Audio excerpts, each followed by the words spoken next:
At 6:47 a.m. on a Tuesday, an HOA president named Bethany Kensington Wright made a $2.3 million mistake that landed her in federal prison for 8 years. It all began with a pair of bolt cutters and the wrong military vehicle. Clang. The sound of those bolt cutters snapping through my security chain shattered the quiet suburban morning like gunfire. That metallic snap marked the moment Bethany went from HOA president to federal felon in just 30 seconds. While I was deployed overseas fighting drug cartels, this power-hungry suburban dictator decided my eyesore vehicle had to disappear. What she didn't know, that Jeep belonged to a federal drug task force packed with $347,000 worth of classified surveillance gear. And I'm a federal agent specializing in dismantling criminal organizations. She thought she was stealing a soldier's truck. Instead, she committed federal crimes that would make cartel bosses jealous. What would you do if an HOA tyrant targeted your property while you were serving overseas? Drop a United States and tell me where you're watching from. Let's see how many patriots are out there. My name is Marcus Tank Rodriguez. 3 months ago, inheriting my grandmother's house seemed like a blessing. I was wrong. Welcome to Willowbrook Estates, a picture-perfect suburban nightmare where every house is beige, sprinklers hiss on schedule, and entitlement smells stronger than fresh mulch. HOA dues? $150 a month to pay some Karen to make your life miserable. I'm an Army Reserve MP, recently assigned to a federal drug task force.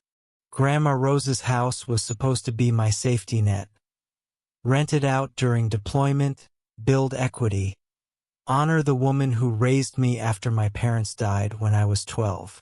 That house still smells like her homemade tortillas and beans. Every creaky floorboard holds memories of her teaching me to stand up to bullies, but the right way.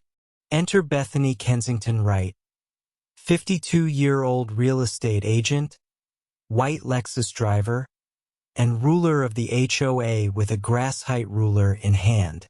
7 years as HOA president turned her into a suburban dictator. Her husband Carl sits on city council, making her untouchable. She sends violation notices for Christmas lights in January. 2 weeks into my deployment, I got an email. Violation notice for unauthorized commercial vehicle storage. My government-issued Jeep Wrangler, clearly marked with federal law enforcement decals, was an eyesore. Bethany's interpretation of HOA rules? No work vehicles in driveways. What she didn't know, that Jeep contained $200,000 in surveillance equipment for active cartel investigations.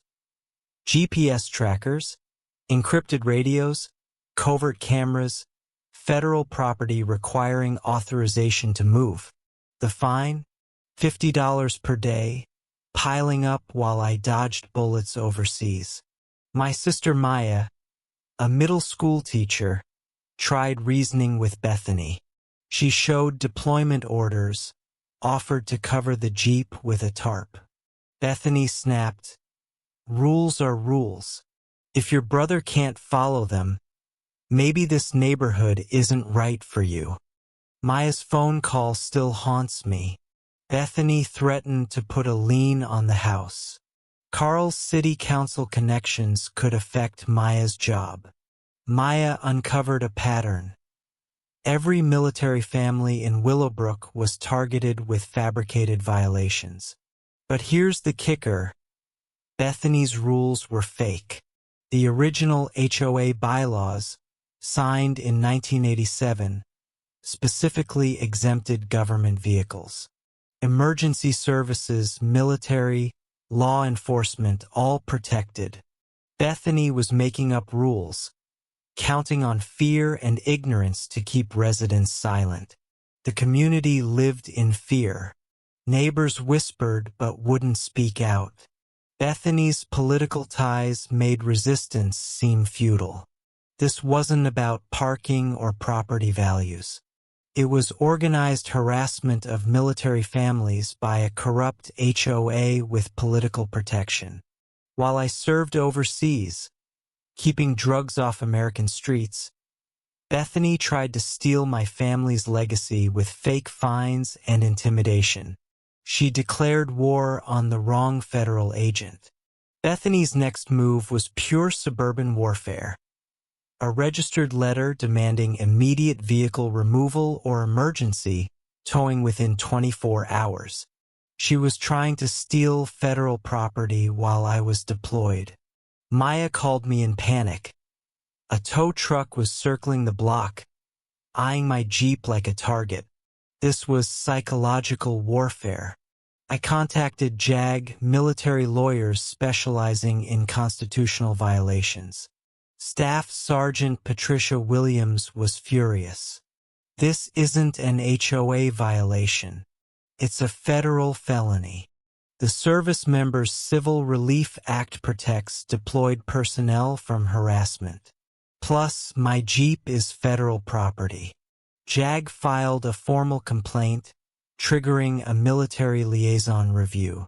Bethany's power trip was now on the radar of real authorities. Maya found a smoking gun. A 2019 letter from Bethany to the City Planning Commission opposing military housing programs, calling military families transient and uninvested. She'd been targeting military families for years. Bethany's violations were systematic discrimination with political backing. Carl's development deal depended on keeping military families out. Maya built a network documenting every fabricated violation and intimidation tactic, accidentally building a federal discrimination case. Bethany escalated, inspecting Grandma's house herself, measuring distances, photographing my Jeep, telling Maya, "Military service doesn't excuse non-compliance." I remotely activated my Jeep's GPS and security systems. The data was damning. Bethany trespassed 17 times in 3 days, photographing federal equipment without authorization, potential espionage. Captain Sarah Chun, my task force supervisor, was ready to make Bethany's life complicated. Federal government was about to bring consequences Bethany never imagined. Bethany hired private security to patrol the neighborhood, surveilling my Jeep hourly and spreading rumors that I was dangerous. Maya's reputation suffered. Parents questioned her job. The principal called her in. Bethany's security guards even confronted Maya, demanding information about my military activities. Maya recorded the encounter, capturing admissions of unauthorized surveillance, evidence for a federal espionage case. Captain Chun reported the security company to federal licensing authorities. The guards disappeared overnight, but the company faced investigation. Bethany panicked, filing false complaints with every agency, creating a paper trail of her obsession with federal property.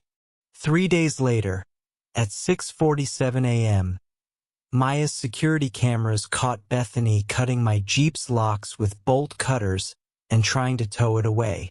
She'd hired a tow company with cash, no paperwork. The tow driver refused to touch the federal vehicle. Bethany screamed she had legal authority as HOA president, captured on multiple cameras, now Exhibit A in a federal theft case. I alerted Captain Chin. Federal marshals arrived with sirens blazing. My Jeep's hidden GPS and kill switches triggered alerts to Homeland Security across 3 states. Bethany changed the community gate locks, trapping my Jeep and blocking law enforcement access. Obstruction of federal justice. Neighbors rallied. Mrs. Patterson, a World War II veteran who lost 2 sons in service, called every veteran and decent neighbor. By 10 a.m., a human shield surrounded Grandma's house. Bethany responded with more false complaints: police, fire, code enforcement, animal control, all fabrications and federal crimes.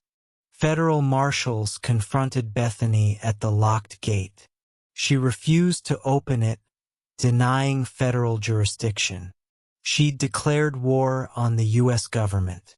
I returned stateside 72 hours later to find Maya surrounded by evidence that could topple a small government. We uncovered a contract between Carl's company and a development corporation to clear military families and elderly residents for luxury condos, including Grandma's house. Bethany forged HOA violations, embezzled $184,000 in community funds funneled to Carl's development company, and systematically harassed vulnerable residents. Maya's teacher instincts turned detective. She rallied neighbors, collected signatures to recall the HOA board, and built a federal RICO case. Bethany's desperation grew, burning financial records, vandalizing Maya's car, hiring private investigators to surveil her, and attempting to bribe Maya and federal agents. Federal protective details were assigned to Maya and other witnesses. Veteran patrols made Bethany's midnight visits impossible. Carl's corruption was exposed on city council recordings, revealing a conspiracy to discriminate against military families. Bethany's smear campaign tried to destroy Maya's teaching career, but Maya's students and parents organized rallies supporting her and military families. Federal investigations expanded nationwide as other military families came forward. The final showdown came at the Willowbrook Estates Community Center, packed with federal agents, media, and military families. Maya spoke with authority, exposing 5 years of harassment, fraud, and discrimination. Federal prosecutor Rebecca Martinez announced charges: theft of federal property, civil rights violations, witness intimidation, embezzlement, and obstruction of justice. Bethany was arrested on the spot. Carl was caught trying to flee. 18 months later, Bethany was sentenced to 8 years in federal prison with $647,000 restitution. Carl got 6 years and lifetime ban from public office. Maya became HOA president, implementing bylaws protecting military families nationwide. The Veteran Memorial Park now stands where Bethany's house once was. The Rodriguez Foundation for Military Family Rights helps families fight HOA discrimination. Congress passed the Tank Rodriguez Act, ensuring federal oversight of HOA governance and criminal penalties for discrimination. Our story sparked a national movement. Military families now know their rights, and communities know they can fight back. Every morning, I see Old Glory flying over homes where military families live free from fear. This is what victory tastes like: justice served, community healed, and bullies defeated when good people organize and stand strong. Share your HOA nightmare in the comments. The Rodriguez Foundation offers free legal help to military families facing discrimination. Subscribe for more stories of courage, justice, and community power. Thanks for watching today's HOA Karen Meltdown. If you believe every veteran deserves a safe home, hit like, comment, and subscribe for more.